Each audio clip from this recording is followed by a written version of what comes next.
The hosts feel it would be a little unkind to present this podcast without just a word of friendly warning. We are about to unfold the story of Frankenstein, a man of science who sought to create a man after his own image without reckoning upon God. It is one of the strangest tales ever told. It deals with the two great mysteries of creation, life and death. I think it will thrill you. It may shock you. It might even horrify you. So if any of you feel that you do not care to subject your nerves to such a strain, now's your chance to. Well, we've warned you.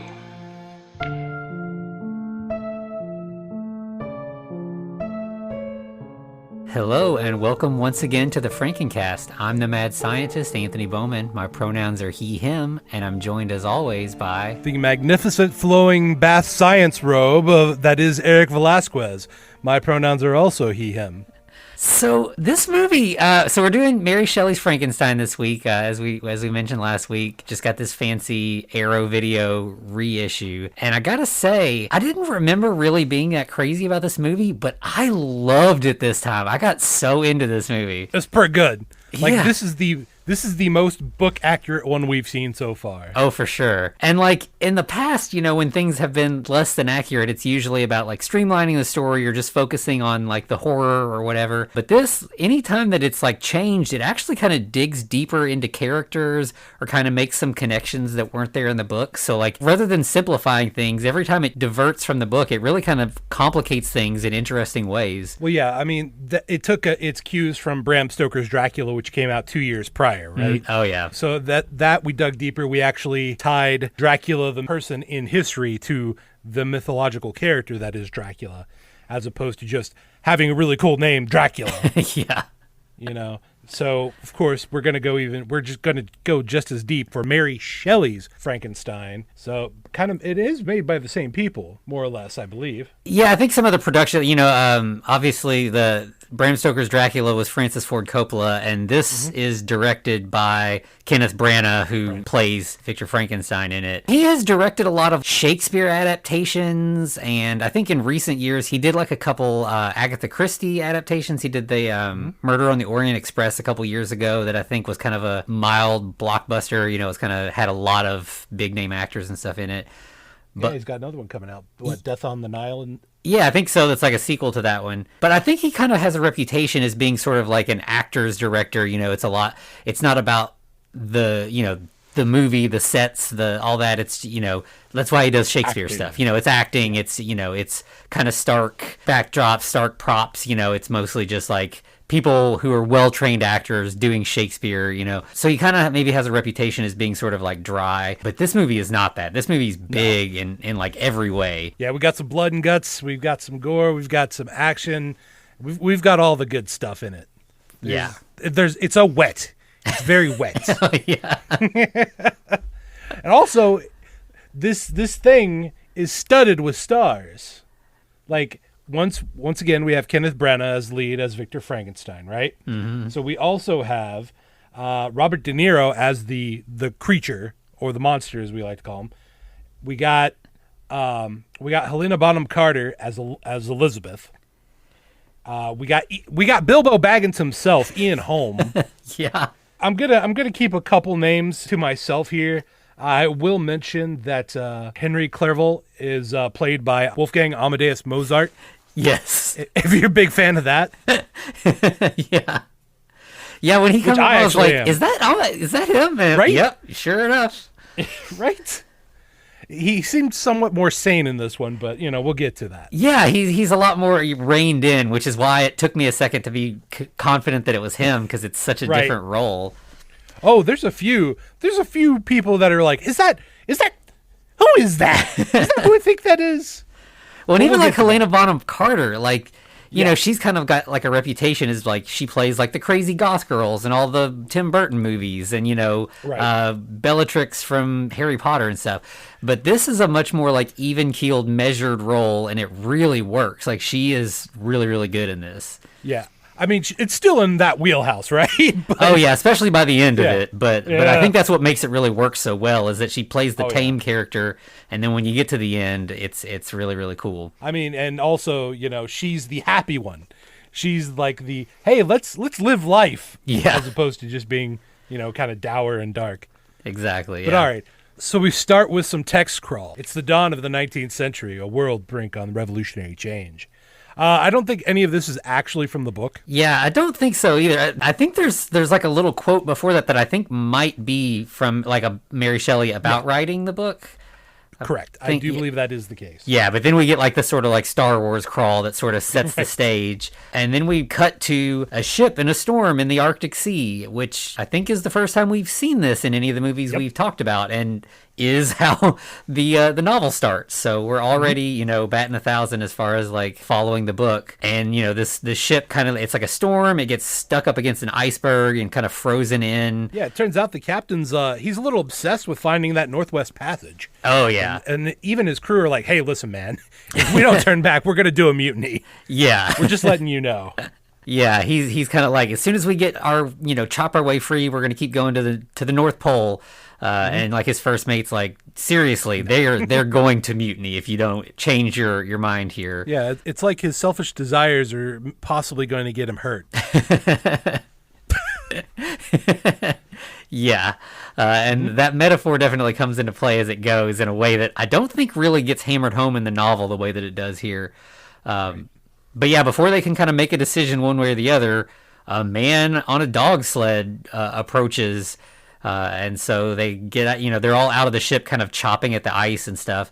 And so he kind of pulls up next to him and is like, all right, I don't have time to talk. Everybody grab your weapons, follow me. And everyone's like, We're going to kill something.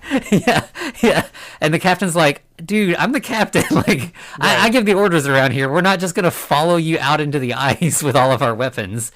But before they really have something to say, we get a little bit of a moan, and then the dogs break free of their restraints and go after whatever that is. And they're not around for too much longer after that.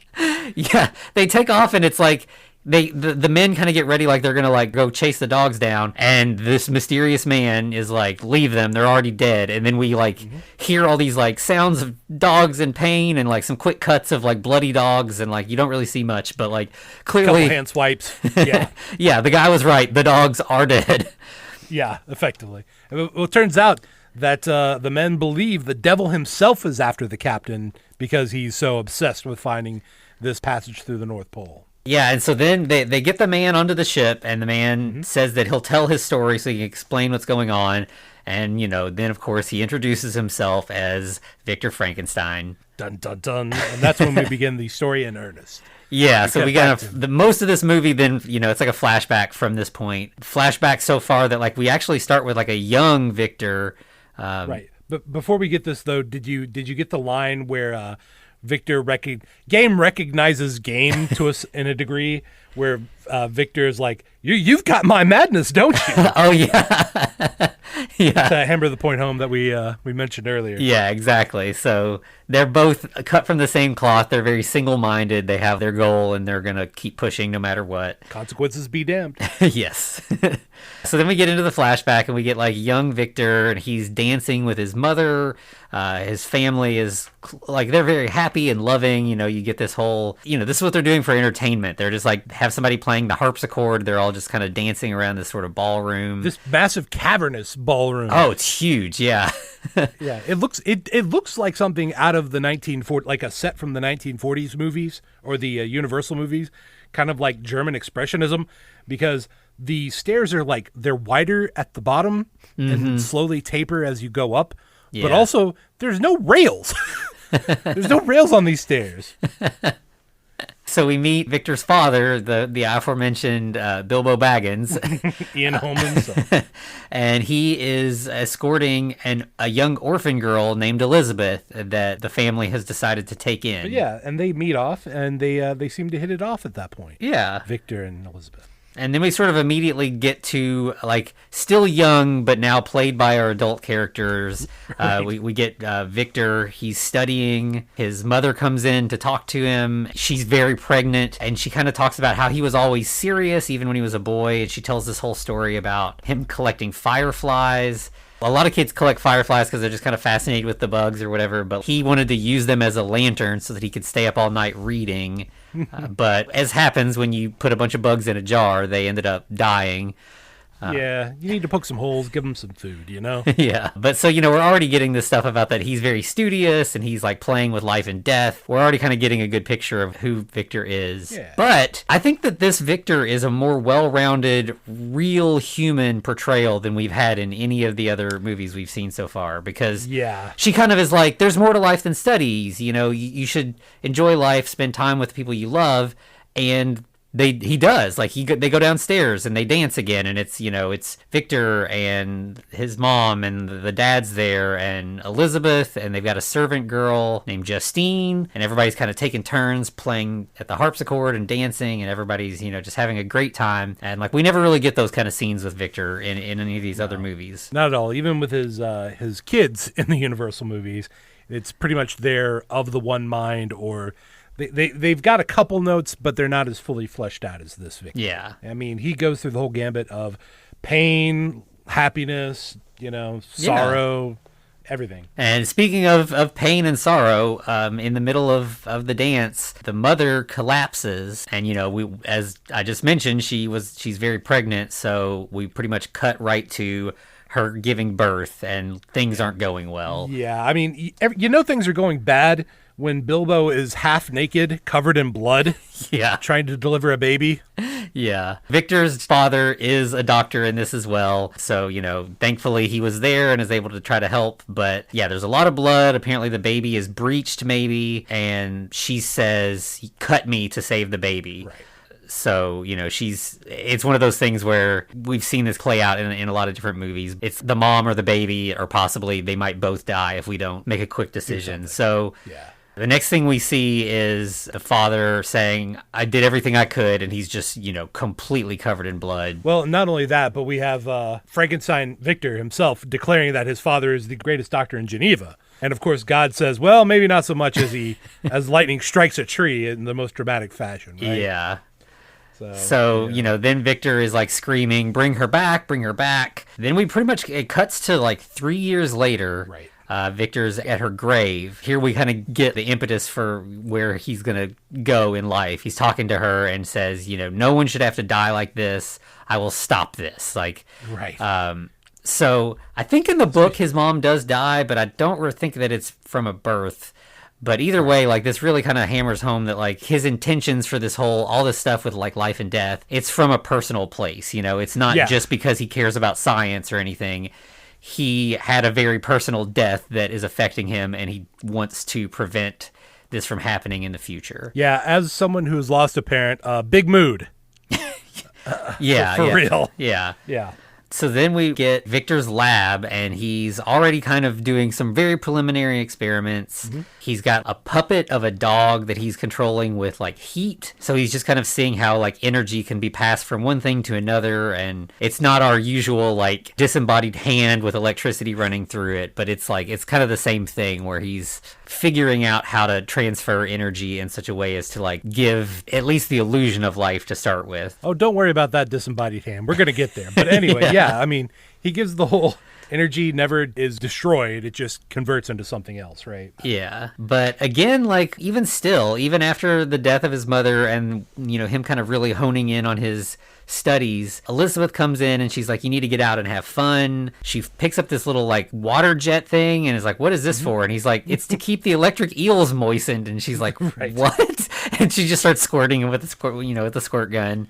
And they end up they go on a picnic. So, like, he's willing to get out and see the world still. But only a picnic. Yeah. We've also got to fly kites. Yeah. So, yeah, they get out there, and it's everybody. It's Victor, Elizabeth, Justine, the servant, young Willie, who was the baby who was born when their mother died. and, who's a couple years older now. They're all out on this like beautiful hillside. But it's, as you said, Victor knows that there's going to be an electrical storm. So he's brought kites and various like lightning rod things and, is continuing his studies. But at least he's, not locked himself away from his family as we're used to seeing. As a matter of fact, he's going to make this experiment a family affair. As he prepares a lightning rod, as another cloud just comes drifting in. Yeah. A storm cloud. And he jams it in the ground and is like, all right, everybody, I want you to lay flat on the ground, as flat as you can get. And, of course, William, being a baby, is like, hey, I want to see what's going on here. And we have a little bit of drama where he's like, no, drop your head, drop your head. Yeah. And, of course, when the lightning strikes the lightning rod, it seems to course through everybody. Everybody's crackling with energy. Yeah. Like they were a superhero. And, like, all right, if anyone's had like a static discharge, there is no way you're telling me that they're full of that much electricity, they touch fingers and something doesn't explode. Yeah. Okay. Or at least they have a convulsion. Yeah, if you like drag your feet on the carpet and touch a doorknob, it's like, shot. And they have like blue lightning like coming off of them, like. Right. But yeah, somehow they're just loving it, And he's like, "How do you feel, Elizabeth?" And she's like, "I feel alive." So we got to have the alive thing. But they're all really just reveling in this moment, and it's a special family sort of moment, I guess. Also, with that "I'm alive" thing, I swear I saw 4 shadows there. But as we go further, do you need a drink of water? Was that a little bit too dry? Sorry. So then we cut to, there's a big party. Victor has graduated, I guess, from high school or whatever the high school equivalent is. I swear that it was somebody's 111th birthday, though, like, because Ian Holm is at the front getting ready to do a big speech. So it's like, oh, I've just been taken back to the beginning of the Fellowship of the Ring. Yeah. He ends up giving Victor a gift from his mother, who she had, I guess, set aside before her death. It's a journal that says, like, basically she's inscribed it, like, this is the journal of Victor Frankenstein of Geneva.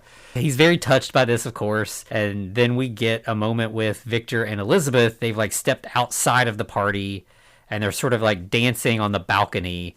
You can still hear the music, but they're kind of separated from all of the party goers. Yeah, and they're supposed to be brother and sister, but they're definitely having a more intimate moment. I mean, obviously not by marriage or even blood, but by adoption. Yeah.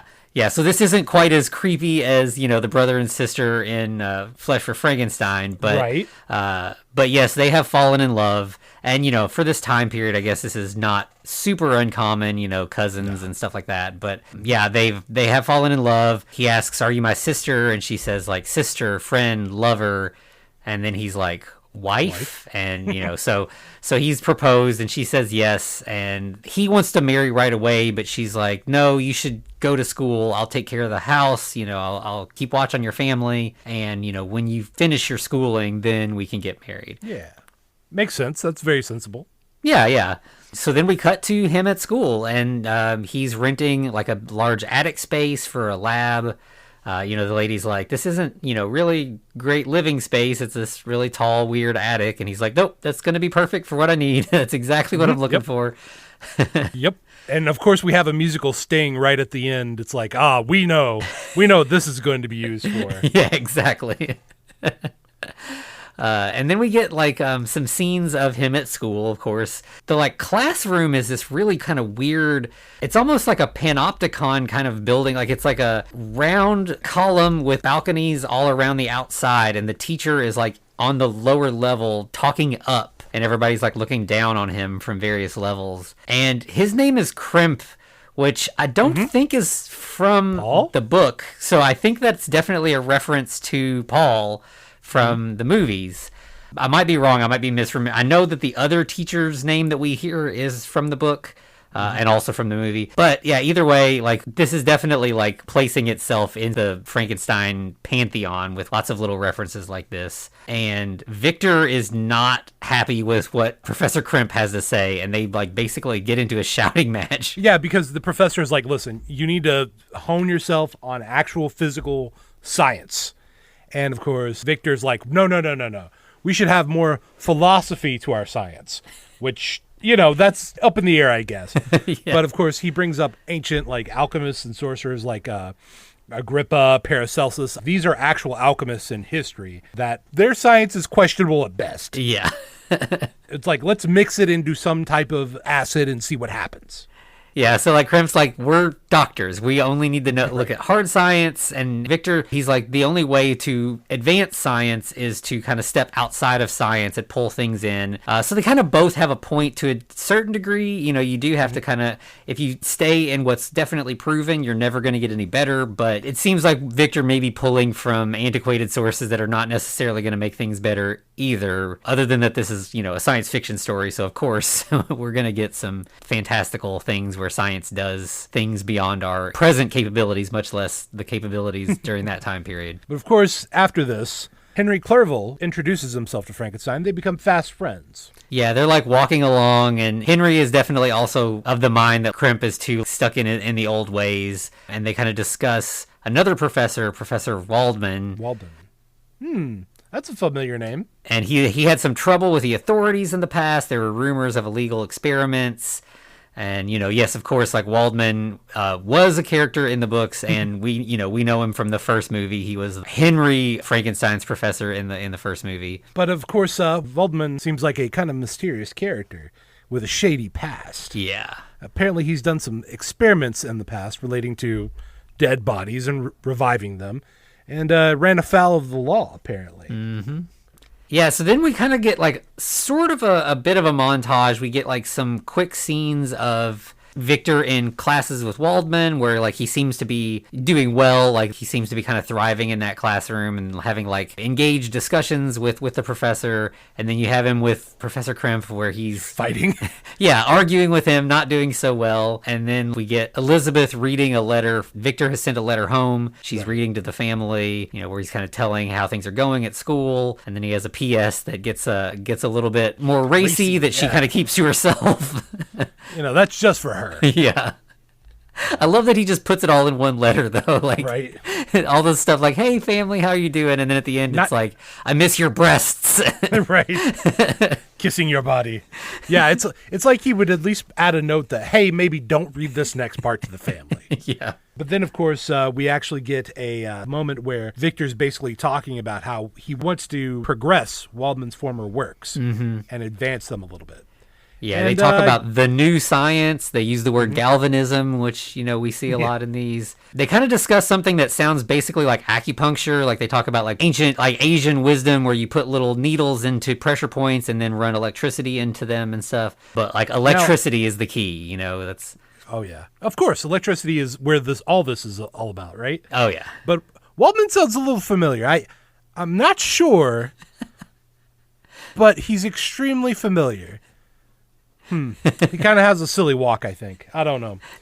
But anyway. Yeah, what a strange cameo for this movie. And like John Cleese! Yeah, it's great. Like, and he's just a completely serious role, and he's not in it a ton. He's just basically makes a cameo. He's in like 2 or 3 scenes very briefly. In like with like really long dark hair and a beard and stuff. Like it's easy to miss him. Like you would not recognize him. Like he could be Billy Connolly's like twin brother in this movie. Oh, for sure.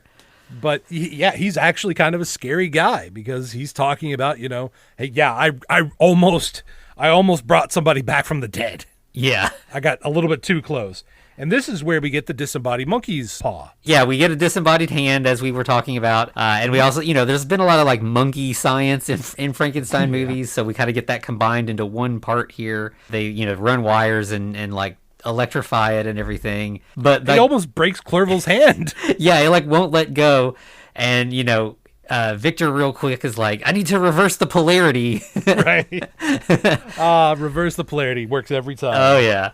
So the monkey lets go, or the paw lets go, and you know, Henry's free. And during this scene also, there's a couple good spinning science wheels in the background. Yep. We don't see a lot of those in this movie, but we do have them in this scene at least. Oh, we get another one where there's like 3 or 4 of them. Yeah, Victor's lab's crazy. When we get to that, he's got some really interesting stuff going on. Yeah. But yeah, so he, you know, after seeing all that, Victor's like, I want to work with you.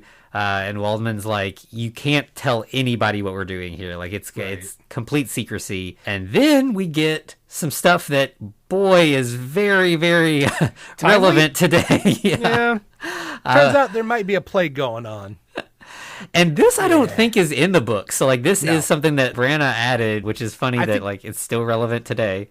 Well, in the book, I think there was mention of a plague, and I think there might have been a lockdown that happens in the plague, but it's not front and center like it is here. Yeah. Where Waldman's actually giving inoculations to citizens to prevent the spread of, whatever's going on. Yeah, so we get this scene where it's like there's a clinic that's opened up and like citizens are coming through and Victor and Henry and Waldman are all kind of helping out, giving vaccines. They kind of are discussing it while they're doing it, that like, this is a way to extend life, which is another way to create life. Like this is all part of the same thing. I think that's where like you get some stuff from like Waldman where he's like, I got too close before I created an abomination. And then, yeah, like some people are scared of the needles. Like, Right, they don't want that injection. Yeah, like you're gonna put something into me that I don't want in there, like, and then you get this guy that like is actually Robert De Niro, but like they kind of hide it from you a little bit. You don't really see. They give him a shaggy haircut. Yeah, he is not having it. He's like, this, you're gonna give me a pox, right? And they're like, no, this is to save you from the plague. The pox. Yeah, it's clear that like this is a mandated thing that the city is making everyone in the city get the vaccine, and this guy is not having it to the point that he ends up pulling a knife and stabbing Professor Waldman to death. Yeah, so definitely feels relevant with how like adamant some people are about not taking a vaccine that can save people and prolong life. They even talk about like we need everybody in town to get this so that the town doesn't have to go in lockdown. Like there's going to be a quarantine, and this is the way to get all of us safe and free of the quarantine and everything. I mean, it's so that hit pretty hard. Yeah, it's so like what we're dealing with right now that it's pretty painful. And then so of course Waldman dies, and Frankenstein's taking this really hard. Yeah, and again, like somebody he cares about died, and like this doesn't have to happen. We need to find a way to stop this. I mean, it gets to a point where it's extra poignant. He basically says that he wants everyone to live together with those they love forever in perpetuity. Yeah, which. That brings up some overpopulation issues, but he's obviously not thinking 2 steps ahead. He's only 1 step. Yeah. And the thing about that's kind of interesting too is like both of these people died sort of in the process of like extending life. In the world. Like you have his mother who's giving birth, and then you have Waldman who is giving out these life-saving vaccines, and so they're like cut down at a moment where they're the most connected with life. So I don't know if that was necessarily an intentional thing, but it kind of feels like it's really hitting the point home that life and death are these like forces that are in opposition with one another, and Victor is placing himself as the thing to kind of like reset the balance. Right. And at this point he decides, you know what? I'm going to do what Waldman backed out on. I'm going to build a human. Yeah. And I'm going to use that soldier who just got hanged for killing Waldman to do it. Yeah. So yeah, he actually manages to find Waldman's notes and like reads through them, and then is like, oh, I understand. Like from seeing these notes, I see where he got, and I see what needs to change. Like I know what to do. I've got this figured out. And he kind of tells Henry he's got this plan, and Henry is like, no, you can't do this. Like there's going to be a price to pay. I don't know what it's going to be, but like you can't just extend life forever. Like something's got to give somewhere. And Victor's like, I don't care. Whatever it is, it'll be worth it. Like totally. I will pay whatever the price is. Yes, he will. Oh, boy, will he. Then we get like him performing surgery on the corpse. Of the killer. He's already kind of like working on removing and adding parts and stuff. While he's doing that, we cut away to Elizabeth and Justine. They've gone for a walk, and Elizabeth admits Victor hasn't written in a little while. Yeah, so she's been writing the letters for the family recently. Yeah. So, we did have the actual real letter earlier, but in the meantime, he's kind of fallen away. And she's like, I don't know if he's found someone else or if something's wrong. Like I'm scared though. I don't know what to do. Right. And here, like Justine kind of admits that she's. You kind of saw earlier, but like this, she kind of explicitly states that like she's always loved Victor as well. And she's like, if he were mine, I would have already gone. Like I don't know what you're waiting around for, but he's yours, so you need to go to him now. We cut back to Frankenstein cutting up some more bodies, and at this point he actually utters the line these bodies are just raw materials, which Yeah. will come back several times. Oh yeah, and I think at this point, he's getting a brain, and I'm pretty sure it's Waldman's. Yeah. So Yeah. he gets a brain from Waldman. He also takes some parts from various like dead cholera patients. You know, this plague is spread. But I have good news about Waldman's brain. 1, he doesn't put it in a glass jar. 2, he doesn't smash it against a wall. So we're doing well with this Frankenstein. Yeah.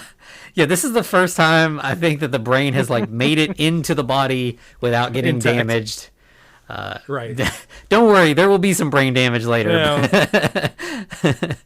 Oh, and then we get the sort of addition of some like weird Frankenstein technology in this that is unique to this movie and like super gross. Are we bringing up the eels or the amniotic fluid? The amniotic, Yep. so like he's just at a hospital collecting buckets of amniotic fluid. as women's water are breaking. Like he's just like underneath them with a bucket, saving it. Right. He goes and pays for it. Pays money for this. Yeah. You know, that's got to. I don't know. I've not really smelled it like in the moment, but I'm sure after a while that can't smell good. Yeah, and he takes it home with him and does an experiment with a frog using the fluid and stuff, and it works. The frog comes back to life, and so as you do, like you're immediately like, well, it worked on a frog, time to move right on to humans. Yeah, but of course, once he moves away, the frog kicks and smashes out of the petri dish. It's like, oh, this is what this process does. You're basically building super soldiers at this point. Yeah, so like as we see with all the creatures, things are disproportionate. So we've got a little Franken frog that is already trouble. Definitely made just for the movie, though. Don't worry about that. Yeah. He's kind of starts working on the man, but before we kind of get the end results, Henry shows up and is like, the cholera epidemic's getting worse. They're about to quarantine the whole city. If we want to be safe and get out of the city, we have to go now. Like, we've got to leave. Right. As all the other students are doing, right? Yeah. They're like... But of course, Victor, being the single-minded, mad scientist that he is, he's like, no, I've got my work. Like, I can't leave right now. And then to try to further maybe bring home the point that he should leave, Elizabeth shows up and, she kind of has the same sales pitch. Like, let's get out of here. We can go home. We'll be safe. He won't. And so she's like, okay, fine, then let me stay. I can help. We can work together. I can help you with whatever you're doing. And he won't hear that either. He's like, you gotta go. Yeah, he's like, I love you, but the work comes first right now. I have to get this done. Then we can be together, but this has to come first. So definitely don't put work before family, folks. Yeah. And so then we get the revival scene after Elizabeth goes away sad. And this scene is crazy elaborate. Like, we've got so much stuff going on. There's this whole like elaborate rail system in the ceiling of like rigging where like the body is sort of like sliding around. We got the science wheels. Yeah. Like 5 of them. Yeah. And so then we get like the body gets lowered down into this like basically like a giant like copper sarcophagus or brass or something, but like this huge, it's a sarcophagus. There's really no other word for it. It's lowered down in it. You got the wheels going, and then above the sarcophagus, there's this horrifying looking like balloon thing that's like twitching and like throbbing. Like it almost looks like a hot air balloon, but it's not round. It's got like bumps coming out of it. Like it looks like some sort of like organ itself. Like it looks super gross. And the reason is that it is full of eels. Electric eels, not mind you. Yeah, so he like turns a valve and it just dumps a bunch of eels into the sarcophagus thing. Now, I'm not going to lie. I was like, really? Is this... We're using eels and not actual electricity? Well, turns out we're using all of it. We're using real electricity. We're using electric eels. Just as much electricity as we could possibly get our hands on. We're doubling, tripling, quadrupling down on electricity. Yeah, just as soon as you see the lab, like this is not a Victor Frankenstein who's like going to half-ass things. He is going to throw everything at this. Yep.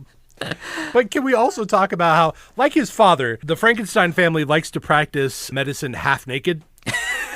Yeah. Because he's, once again, he's wearing that flowing bathrobe thing as he's coming in, like dancing into the scene, basically. Like it disappears halfway through. He like slings it off. Yeah. And when he's actually reviving the creature, he is mounting the sarcophagus in like a lover's fashion. Oh, yeah. Yeah, that feels like that's an intentional little metaphor. Like He's creating life, so, a little less obvious than the last movie we talked about, but yeah. But yeah, so there's like a glass window in the box, and like he can see that the creature's kind of twitching around. So he's kind of like goes to like drain the water and the eels out, and the box kind of like falls over and dumps the creature out onto the ground, and he's like slippery with the amniotic fluid. Oh, this is also when we get our first "It's alive!" Yeah. And then we get this like sort of almost comedic scene where like Victor and the creature are just like rolling around. Both of them are like in various stages of undress. Uncomfortably long, by the way. Yeah. The creature completely butt naked. I don't know if that's a prosthetic penis that Robert De Niro has on, or if it's a real thing. If it's a real thing, good for you, Bob. But I mean, yeah, you get to see monster penis, so enjoy that if you're into that. Yeah, it's pretty quick. It's it's not as gratuitous as some things in the previous movie again, but no, it's there. Yeah, but they flop around on each other for a while. He's trying to, and so like they're slippery, obviously from the like, amniotic fluid, but also the creature doesn't have like full motor skills yet, so that kind of combines to where like they can't. Victor's trying to get him to stand up, and he can't get him to.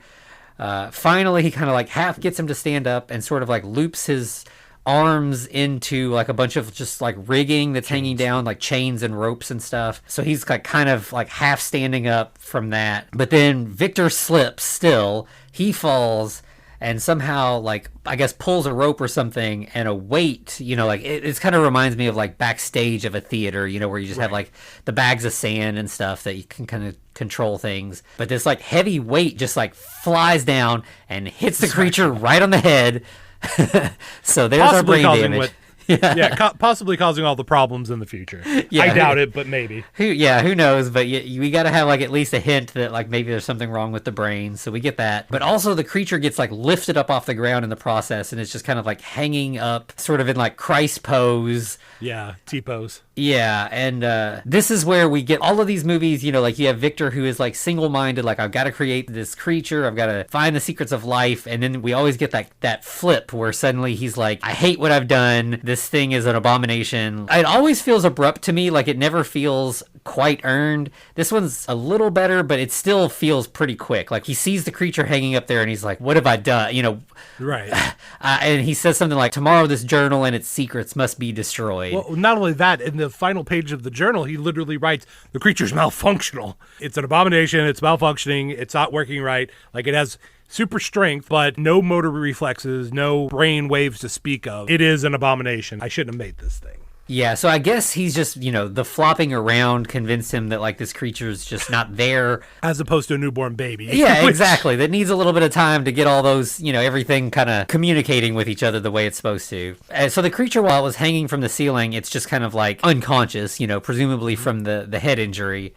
But so when he wakes up, the creature is alive. It wasn't dead, or it wasn't in a coma or whatever. And then we get, like, a sort of really weird scene where you sort of, like, get a voiceover and these, like, kind of flashes and stuff. Yeah, it's kind of like a nightmare, but not. Yeah, like he's awake, and I guess it's sort of maybe like his conscience in a way or something.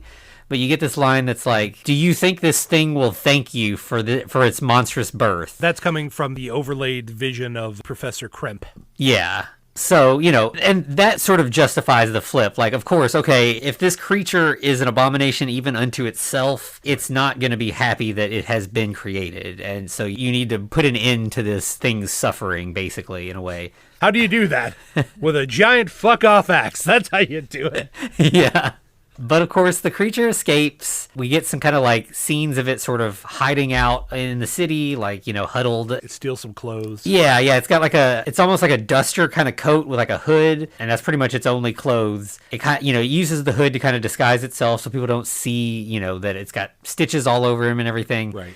But then, of course, there's like a market. Then the creature smells food in the market, goes and like sees some bread and just kind of like tries to take it. Well, you don't just steal in a market. Yeah. So then that's when we get our angry mob. Well, first they think he's one of the people spreading the plague because obviously welts and cuts on the face somehow equal. The welts at least equal plague, right? Yeah. To a degree. Yeah, I think So like a they're lady. Oh, this guy's spreading the plague. Yeah, a lady like points and is like, he's the cause of the plague. He started this, and so we get like an elaborate, like a long kind of scene of him like running and trying to escape, and he ends up jumping into a cart full of dead plague victims and just kind of like plays dead, and that's how he escapes. Yeah, and he ends up in a pond running through that to try to get anywhere away from the city. Yeah. We cut back to Victor waking up, and Henry's there, and he's caring for him. A nice bowl of chicken soup. Yeah. At least chicken stock, I'm assuming. Yeah, so it turns out that Victor, he worked himself to the point that he got pneumonia. So he doesn't have the plague, but he did get really sick. And, Henry's been kind of taking care of him while he's been out. So they kind of talk about that the plague's still going, though, even though Victor was safe from it. Right. We get this kind of ominous line where Henry's like, the plague is, it's killing off anybody who doesn't have food and shelter. Right. And Victor's like, thank God. And like we know that he's like, oh good, then this will kill off the creature, but Henry's like, what? What? Right. You're happy that people are dying? But of course by then this is broken up by some beautiful piano music being played. Yeah.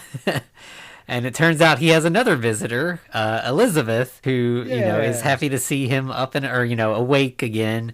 She's worried about his work, that he's worked himself to this point, and he's like, don't worry, the work is done, it's dead. Well, he's a little wrong there, but he doesn't know that. Yeah. But, Liz and Victor are back together. Yeah. They're back in love. They embrace.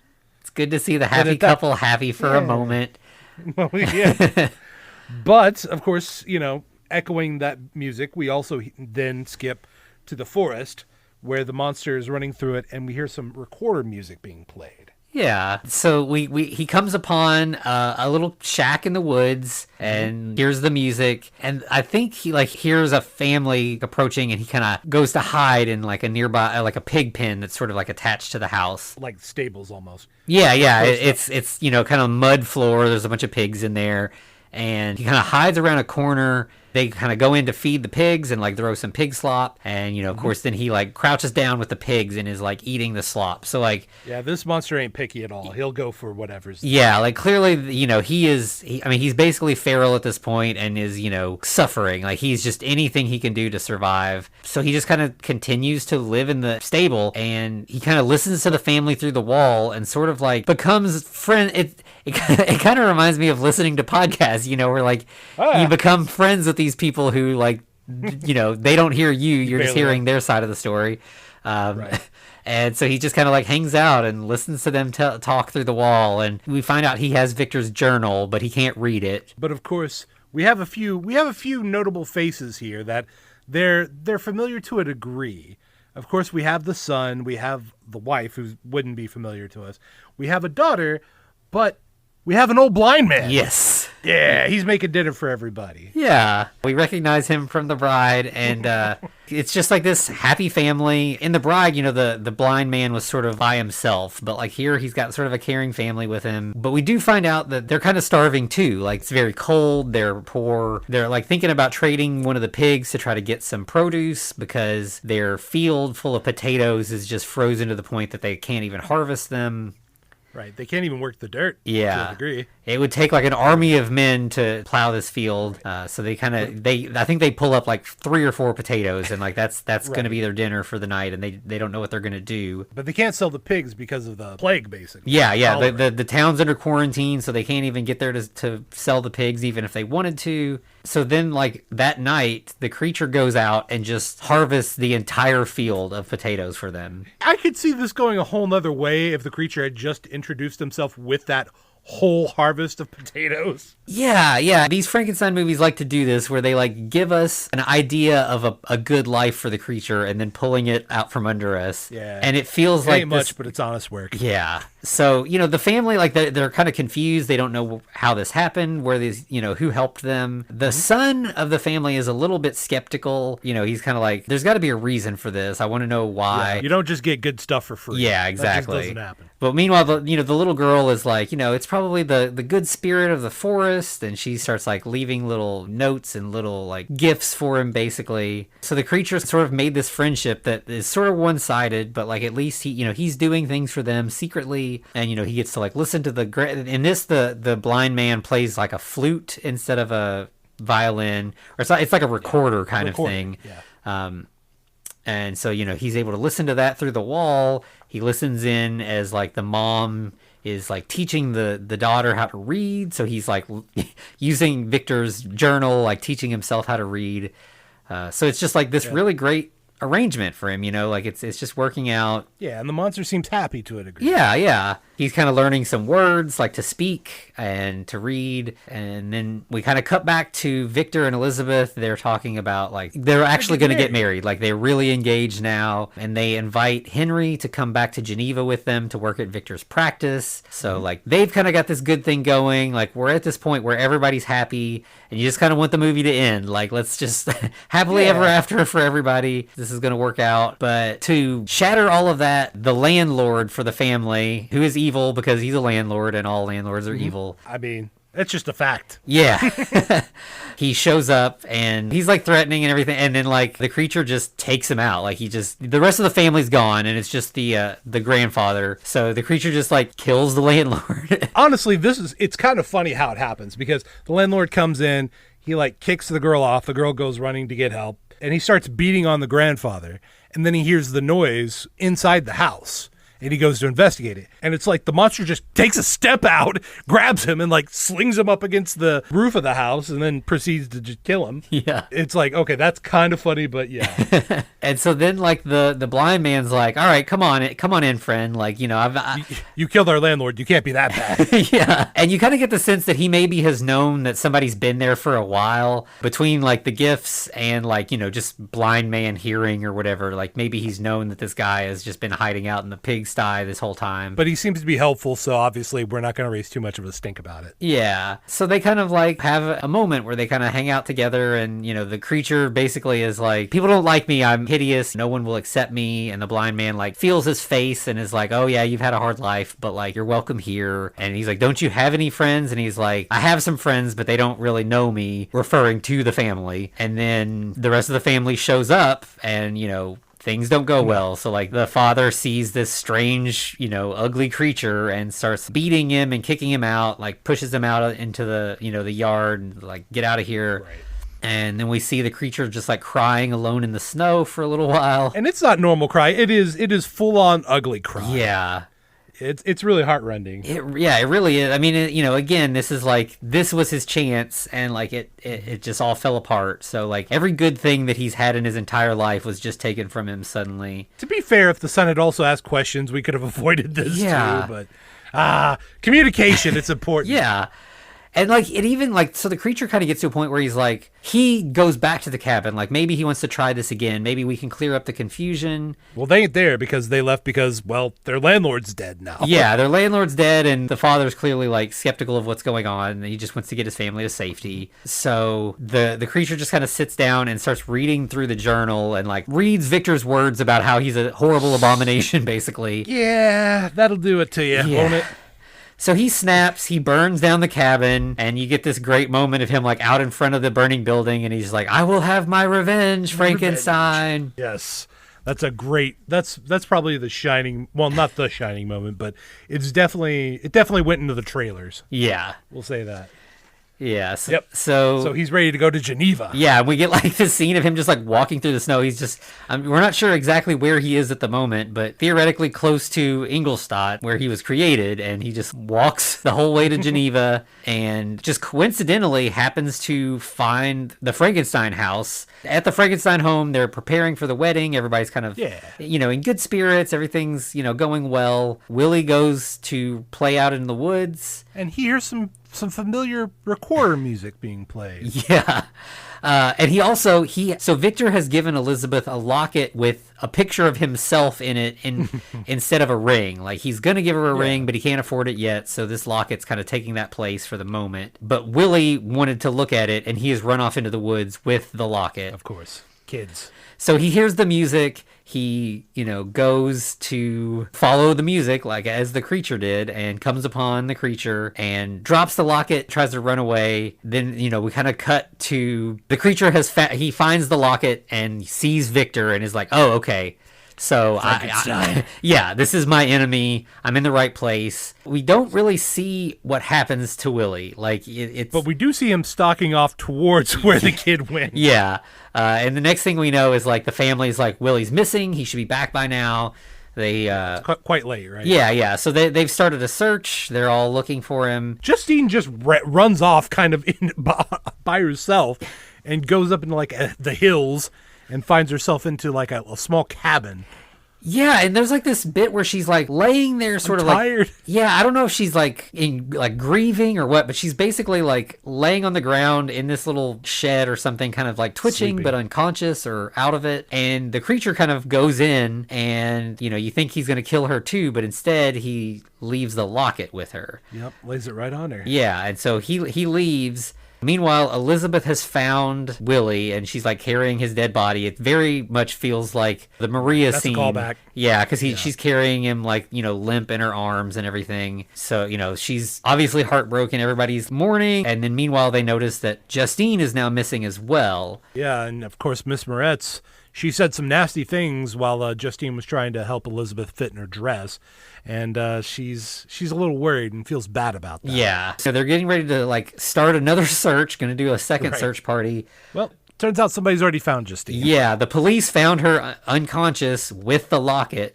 So they're like, she's the murderer. Right. As opposed to literally bring her to anybody and be like, hey, there's a good chance that she did the murder of the kid.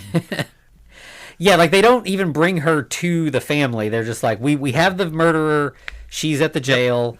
And they're like, we're going to hang her. Yeah, so they like go running down to the jail, and it's like, it's kind of like that frontier justice thing where like a mob has sort of broken Justine out of jail to hang her before she even has any sort of trial or anything.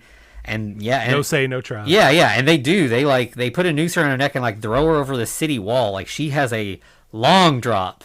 Well, can we talk about how like this is kind of overblown? Like I enjoyed it. It's very dramatic.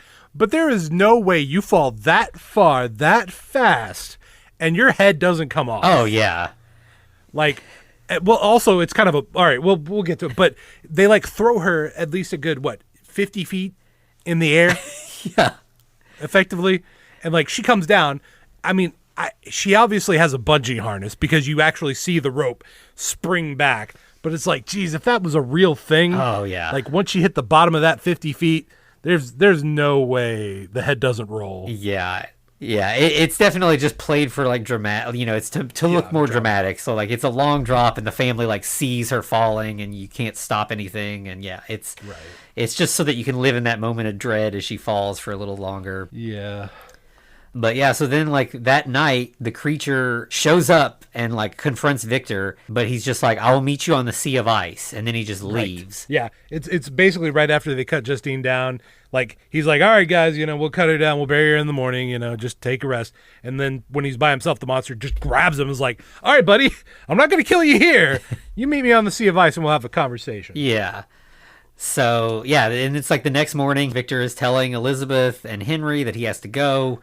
And they don't, as he's loading his pepper box.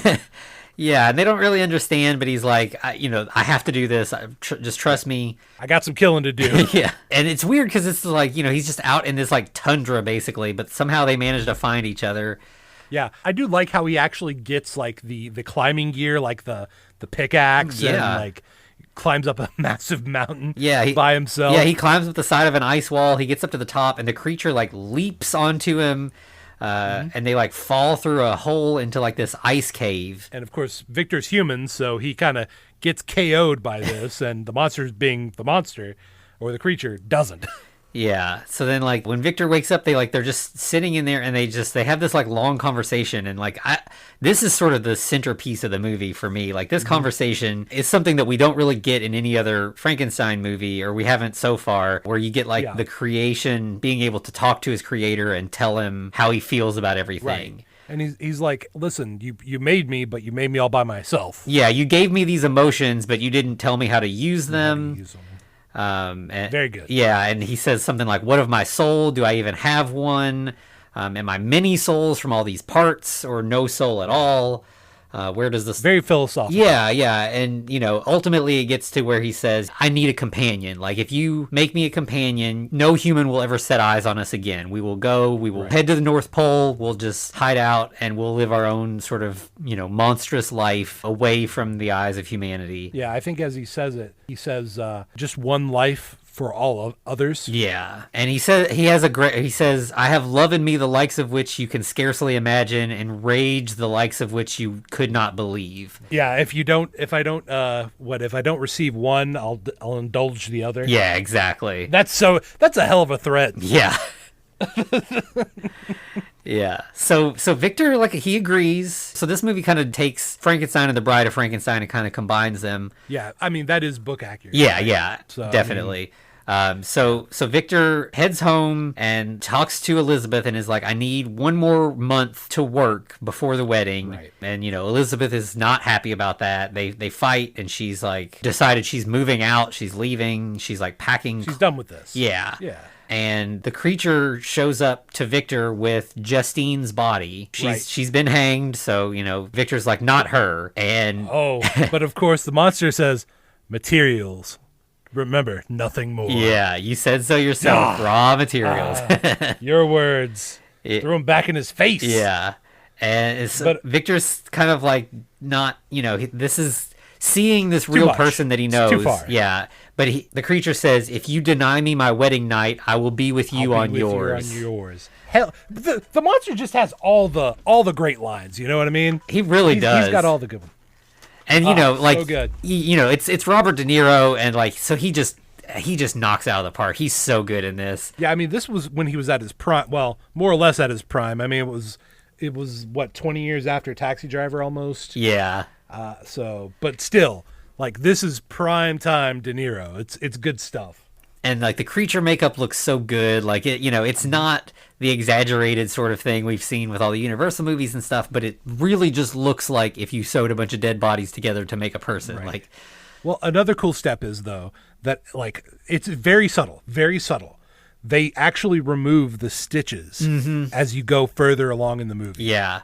Yeah, there's one part where you see him picking some out from one part of him, but yeah, it's slowly like more of them get removed as the movie goes on. Like he is healing into a single being. Yeah. And he's still, that's really very scarred, and his mouth is kind of pulled up where it's like two different parts and stuff. But like, yeah, he's slowly healing and becoming one thing. Right.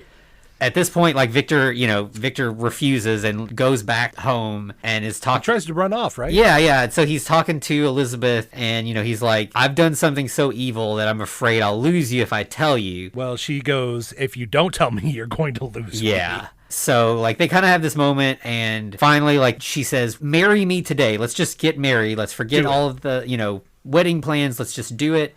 Marry me today, and then you can tell me tomorrow, and then you're safe because we're married and we're together forever." Yeah, and because Victor is definitely not the one to think 2 steps ahead, he agrees. Yeah. He says, "Yes, this is a logical and smart thing to do." Yeah. Before I've fulfilled any of my other obligations. Right, yeah. So they get married, they put together like a wedding party / hunting party, and they like leave town.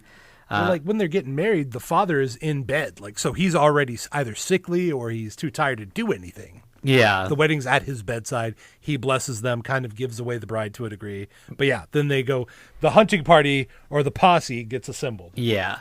So they're like sort of heading out on their honeymoon / hunting for the creature at the same time. Mm-hmm. So they leave, and turns out they could have just stuck around. Yeah. So the creature sneaks in and kills Victor's father. And it gets late, and so they decide to stop for the night at a lodge for their honeymoon. And like the sort of posse, those guys kind of just they're like, "Go on up to your room, Victor, you only have one wedding night, so we'll keep a guard, we'll watch, we'll look for the creature." Literally, these are the most worthless posse members. Yeah. Yeah. So we do get, like, Victor goes to the room, and like, again, he's not so single-minded that he can't like experience his life. So they have like a very like real passionate sort of love scene where they're kind of like rolling around in bed and kissing and talking, and like it feels very honest and real. Yeah. It's a very sweet moment. Yeah. You do get an escape from all the horrors until Victor hears a flute in the distance. Yeah. And of course he goes checking, but turns out that was a trick by the monster because as Liz lays down and rests in her post-coital moments, she sees the monster directly overhead. Yeah. So he comes in and like kind of covers her mouth and, be quiet. Basically and says, don't scream. Yeah. Yeah. So they like Victor kind of searches a little bit, but like he kind of quickly does realize like, oh wait, something's up. So he runs back to the room. He breaks down the door and the creature like shoves his hand right into her chest, pulls out her heart. Yeah. And like shows it. Yeah. Shows it to Victor still beating. What does he say, Anthony? I keep my promises. Yes, he does. Victor has failed in all of his promises, whereas the creature has not. Yeah. So he drops Elizabeth. She like falls. Her body like hits a lantern, like catches fire. And in the commotion, the creature escapes out the window. And Victor kind of like tries to put out the fire. Then we like kind of descend into what sort of madness separates itself from the like it kind of gets away from the novel at this point. Yeah. It almost becomes like Pet Sematary in a way. Really, it does, because like so we want to think that Victor's thinking very logically. So what do you do when your wife has been killed by effectively your son that you created? You're going to recreate her. You're gonna revive her. Yeah. That makes sense, right? Yeah. So that's what he does. He goes about that. And of course, we have another kind of sexy science scene because this is once again Kenneth Branagh's prime. The guy was built. Good for him. Yeah. He straddles her sarcophagus, and it turns out that she's a little bit lighter, so it's easier to carry her around and do CPR on when she's revived. Yeah. And he kind of like, I think he uses some parts from Justine, because the creature left Justine there. So, of course, Elizabeth was in rough shape from, having her heart punched out and being like set on fire and everything. Yeah. So I guess that explains the extra stitches. Yeah. So she wakes up, and the first thing Victor does is put the wedding ring on her. And, she's all sort of weak and confused and sort of like, he keeps asking, like, do you remember me? Say my name.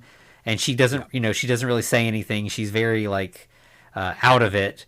But she was just born, right? Yeah. But then he kind of, like, tries to get her to dance with him. And she, either by muscle memory or just by being led by him, they kind of dance around the room. It actually goes through the effort to show you that those memories that Elizabeth had where she was enjoying life dancing, they kind of resurface to a degree. Yeah, the dance sort of conjures some of those memories, but then the creature arrives and he has to ruin it every time. Yeah. And so he sees this female, monster creation, what he wanted all along, and he says, she's beautiful.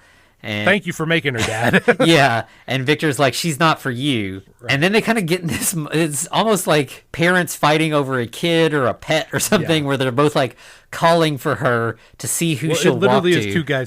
It literally is two guys fighting over this one girl and trying to make them to decide, right? Yeah.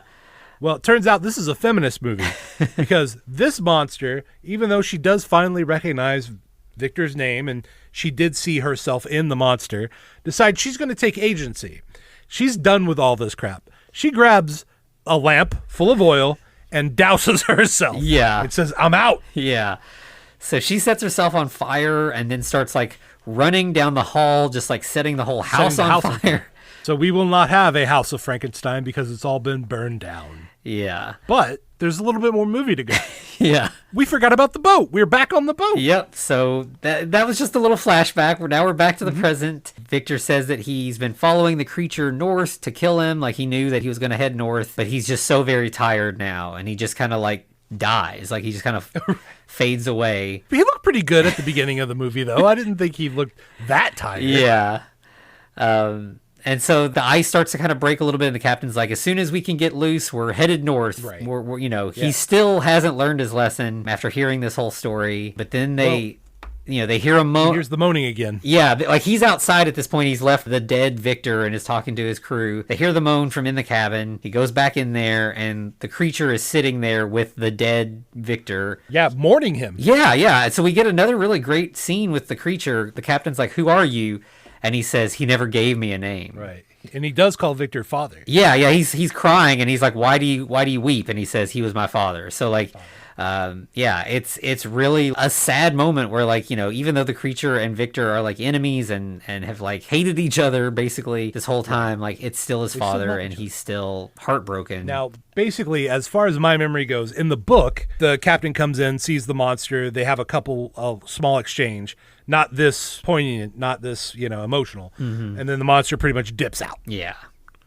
To disappear. But no, turns out they're going to have a funeral for Victor Frankenstein, and the monster is going to be there. Yeah. With the crew. Yeah. They're just all standing around, like they create a pyre. The captain's even like, you know, he deserves to be here just as much as we do. Yeah, because the crew's like, get him out of here, man. Yeah. And he's like, no, he needs to mourn his father. Yeah. They're getting ready to light the pyre, like they have a torch that's lit, but then the ice just like breaks all at once. Like I guess it's thin and like the water underneath kind of like is raging or something. Suddenly, like everything's kind of thrown into chaos. The crew is having to like rush to try to get back onto the ship to be safe. Yeah, monster falls into the water a little bit. Yeah, and like they actually, you know, the captain's like, come with us. You know, we can save you. We can take you back. You know, after hearing this whole story, like the captain is sort of sympathetic to the creature. Yeah, and but the creature's actually the first like emotional positive connection that he has had from an actual human being. Yeah, in his entire life. Yeah, a human that's seen him, that knows where he came from, that knows the truth about his whole story, and is still gonna accept him. But it's kind of, to be fair, Captain Walton really could be like, I want to exploit you so bad. Yeah, that's true. But either way, it's too little too late, and he's just like, I'm done with man.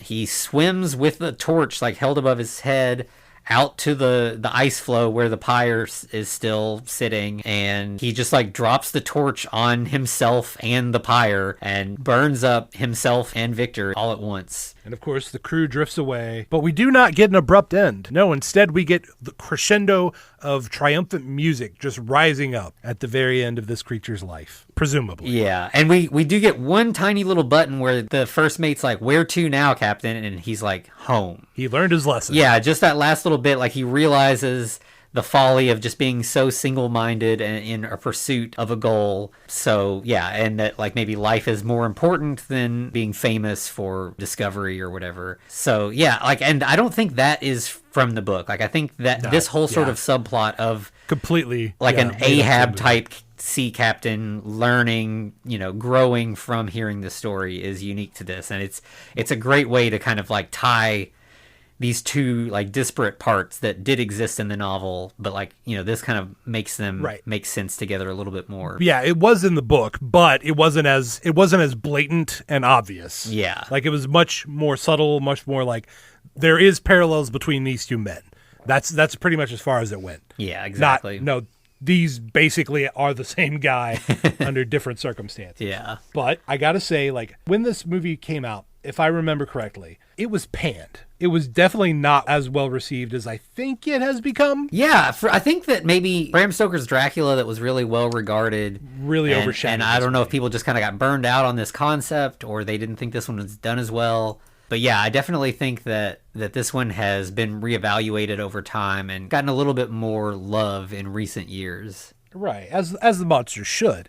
But yeah, I mean, there's a little bit of melodrama, but it fits the story perfectly. Oh, yeah. Like, this is a melodramatic story. It's kind of a soap opera to a degree with revived corpses and, you know, family murder, things of that nature. But, you know, you need that there to...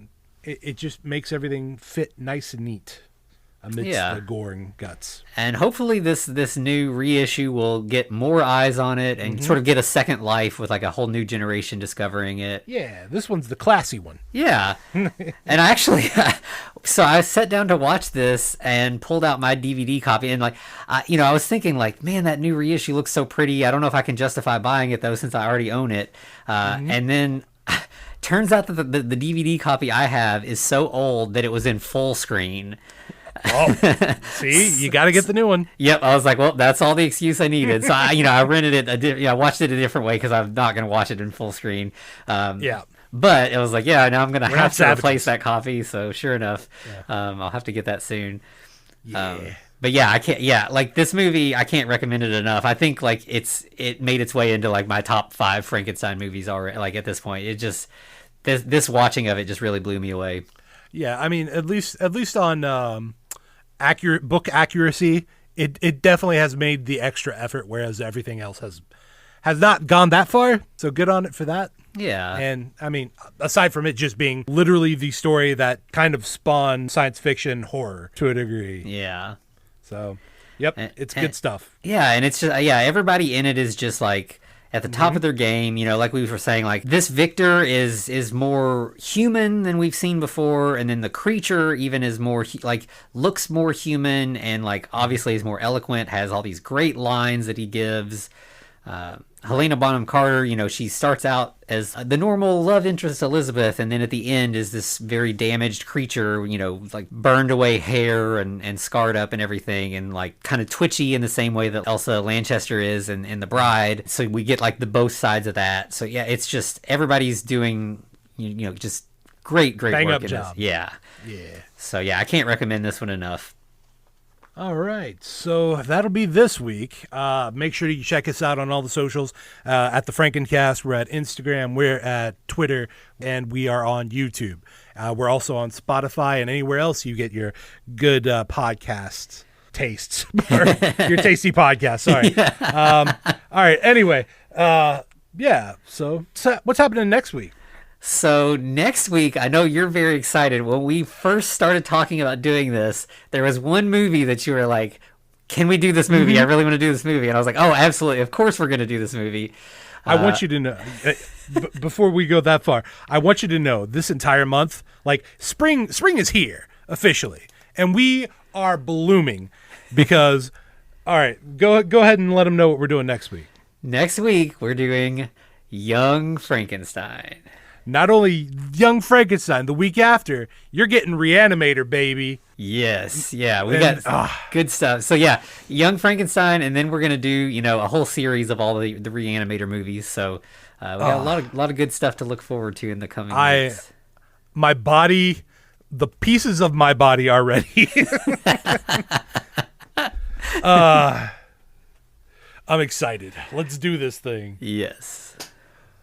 All right. Do we got anything else to do? I think that covers it. Well, in that case, to be continued. Looks like you survived another episode. The Frankencast is a production of FCR Media. It's hosted by Anthony Bowman and Eric Velazquez. Follow us on Twitter at The Frankencast, or send us a letter at thefrankencast@gmail.com. Our cover art is by Amanda Keller. You can find her at Keller Illustrations on Instagram. Our theme music is by Vivek Abhishek.